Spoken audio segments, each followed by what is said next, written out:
Yo nací en Bogotá, en la David Restrepo. Soy de nacimiento rolo, pero de crianza bayuna. Siendo de papá bogotano y de mamá bayuna, tulueña.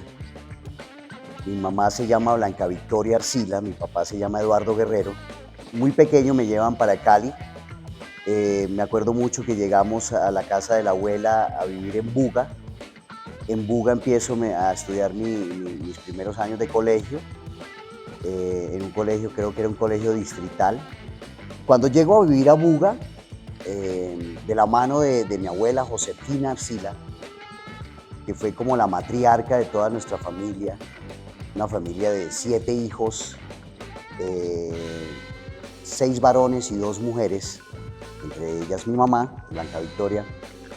En Cali, toda mi infancia y toda mi juventud fue algo maravilloso porque fue esa infancia de locura, de andar, de conocer a mis primeros amigos, de andar para arriba y para abajo con mis amigos en moto. En el momento en que entro a estudiar en un colegio muy chévere en Cali, que se llama el Alférez Real, llegamos a vivir a la parte sur de Cali, en el orden de Pampalinda, Carrillón, que eran condominios, eran barrios, nosotros le llamamos a eso las unidades.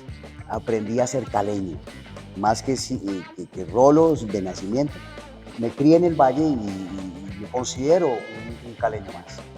Éramos muy locancios, andábamos para arriba y para abajo, siempre entonces en los fines de semana la gualilada y cambiábamos como locos, la pasábamos muy bien, en el colegio se pasaba muy bien. Los fines de semana, ya entrando cuarto, quinto de bachillerato, los amigos, vámonos para Pance.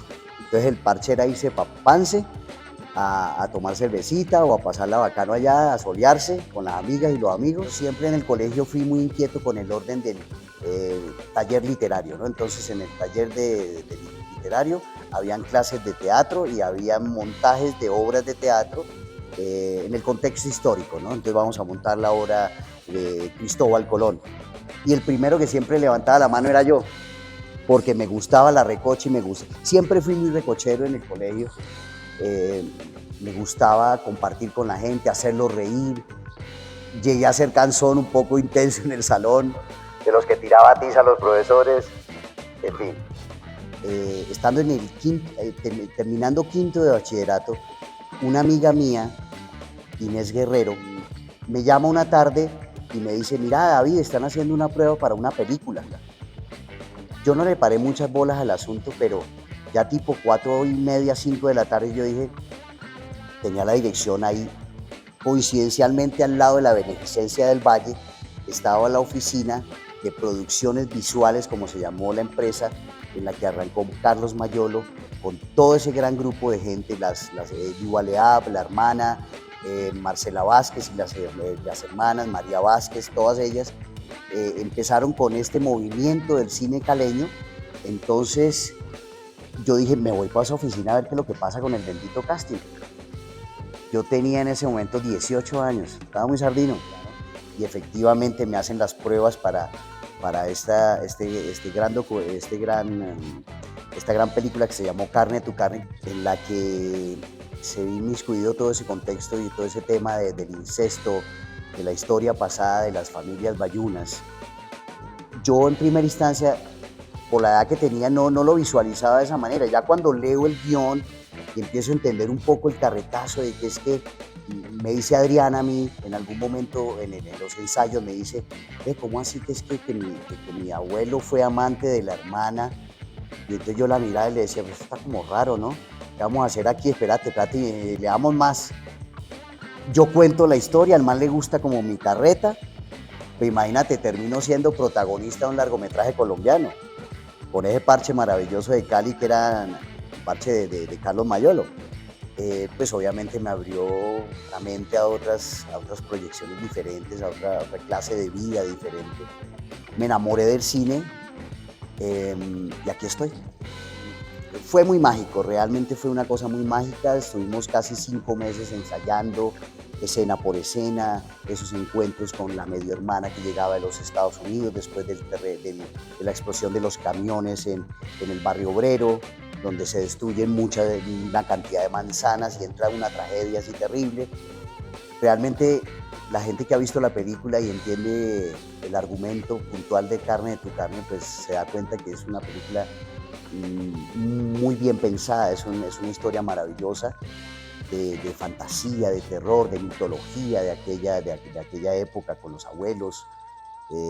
De hecho, cuando grabamos en la casa de Mayolo, que era la casa de los ancestros, llegamos a percibir incluso fantasmas y cosas que pasaron muy maravillosas, que obviamente fueron muy impactantes, pero no sabía que el cine se hacía de tal manera. Yo ya cuando entré a los 19, que empezamos a visualizar aquel 19, que era la película que seguía en la agenda de Mayolo, que también tuve la oportunidad de protagonizar también con Marcela Agudelo, también en el mismo orden de ese cine, como lo llamó Carlos, el gótico tropical, que fue toda una historia del cine colombiano. Era un ambiente más bien mágico, un poco esotérico, como un poco no sabría cómo describirlo, pero había siempre como esas ganas de hacer las cosas con una alegría total, pero con un susto implícito ahí de saber que lo que estábamos recreando en ese momento era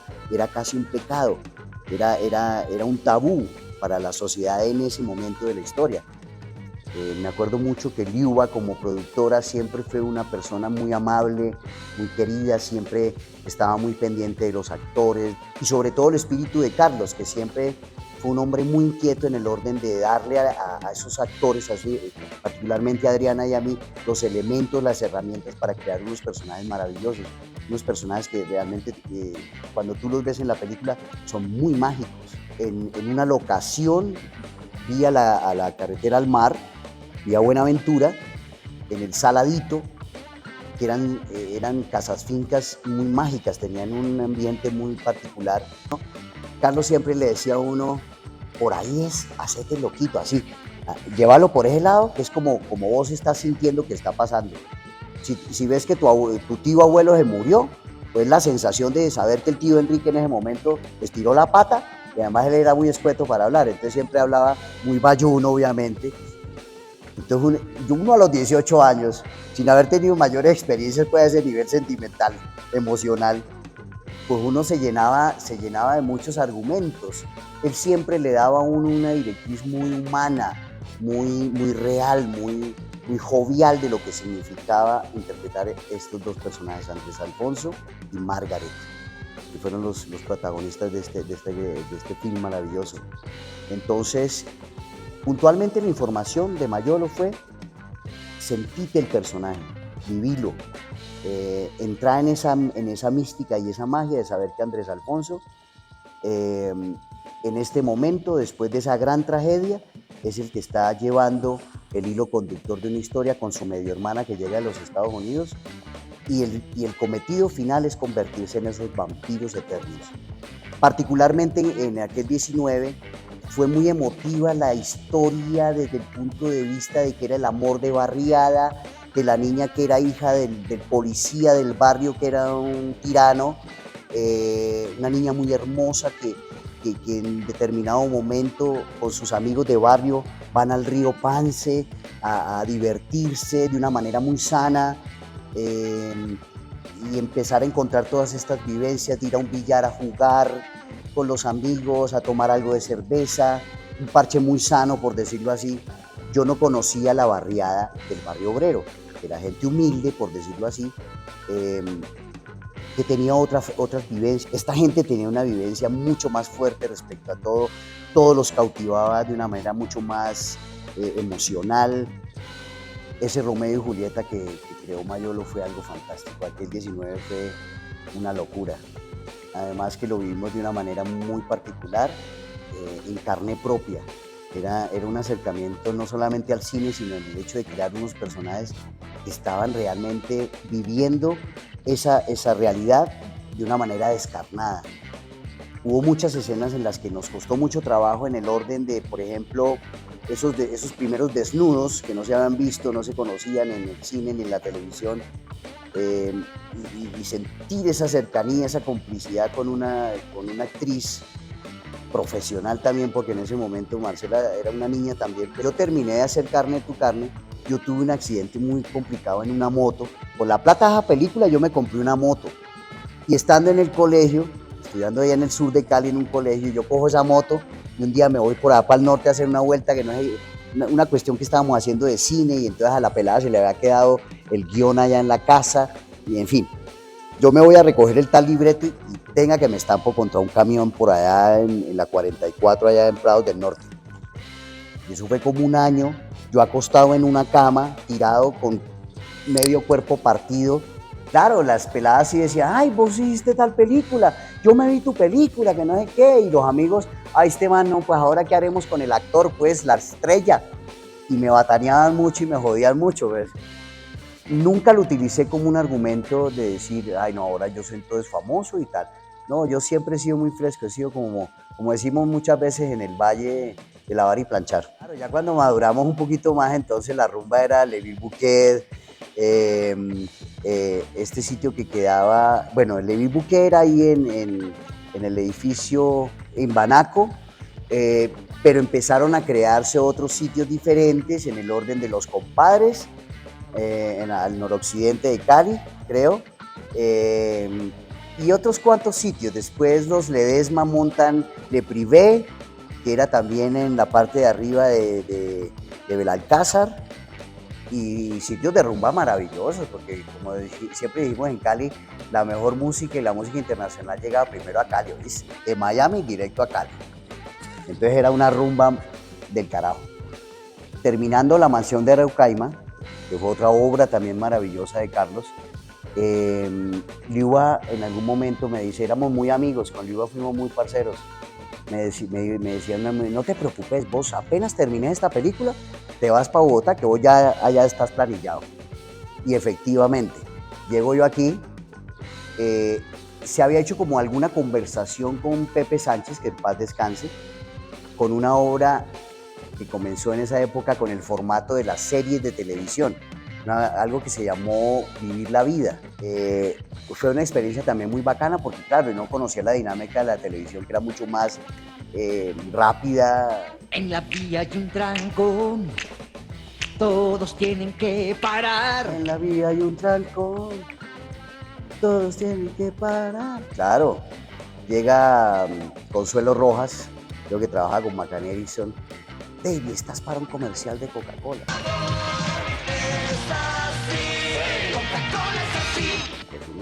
Imagínate, estaba uno pegado al techo feliz porque pues no todo el mundo tenía esa oportunidad. Sabemos que hoy por hoy hay en la televisión muchísimos caleños que están en el cine, en la televisión y en el teatro, que están gestando cosas importantes. Pienso que era esa mística precisamente, que como era provincia de alguna u otra manera, nos reuníamos y buscábamos la forma, los recursos, y siempre existió esa mística de querer hacer cine, de querer hacer cosas diferentes. Todo el proceso también de la historia musical nuestra también fue como ese legado y ese empuje que le dio a los artistas bayunos la posibilidad de estar donde hoy por hoy están, o estamos. Yo estaba 10º grado, que fue la primera historia de colegio que se hubo, y ahí salieron muchas otras historias, Francisco el Matemático, De Pies a Cabeza, bueno, una cantidad de historias que siguieron en ese mismo esquema. Después viene Laura, por favor, después viene El Arcángel, muchas novelas con Jorge Barón, Revivamos nuestra historia con Jorge Alitriana, La Potra Zaina con el argentino Julio César Luna, mi amigo. Haber trabajado con tantos directores y llegar en este momento con Carlos Duplat a Los Victorinos, cuando quiero llorar no lloro. Fue algo que marcó la historia de la televisión colombiana.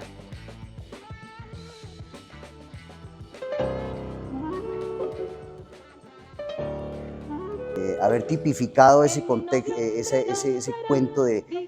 o ese contexto de la familia rica, la familia pobre y la familia de clase baja, de clase media. Entonces esa estratificación que también ha creado impacto en nuestra sociedad se vio tipificada en una obra de la televisión colombiana que marcó a la gente porque era fantástica, había muchas vivencias y muchas cosas donde la gente se identificaba plenamente. ¡Ay, a mí me pasó eso también! Yo viví eso. La misma historia que me sucedió a mí en el barrio con mis amigos.